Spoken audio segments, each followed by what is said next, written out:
9ஆம் வகுப்பு சிபிஎஸ்இ சமூக அறிவியல் பாடத்தில் நாடார் சமுதாயத்தை இழிவுபடுத்தும் வரிகளை நீக்கம் செய்ய வலியுறுத்தி பெருந்தலைவர் மக்கள் கட்சி சார்பில் வள்ளியூரில் கண்டன ஆர்ப்பாட்டம் நடைபெற்றது. நெல்லை மாவட்டம் வள்ளியூரில் நடந்த இந்த கண்டன ஆர்ப்பாட்டத்திற்கு பெருந்தலைவர் மக்கள் கட்சி நெல்லை கிழக்கு மாவட்ட தலைவர் வென்ஸ்லி தலைமை வகித்தார். ஆர்ப்பாட்டத்தை தொடங்கி வைத்த அக்கட்சியின் தலைவரும் தமிழ்நாடு நாடார் பேரவைத் தலைவருமான என்ஆர் தனபால் பின்னர் செய்தியாளர்களுக்கு பேட்டியளித்தார்.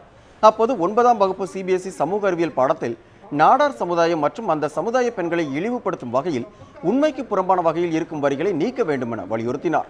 மேலும் கர்நாடகாவில் தமிழர்கள் தாக்கப்படுவதற்கும் தனபாலன் கண்டனம் தெரிவித்தார். உடனடியாக மத்திய சர்க்கார் மட்டுமல்ல, இதற்காக தமிழக அரசும் முயற்சி எடுத்து உடனடியாக நிறுத்த வேண்டும்.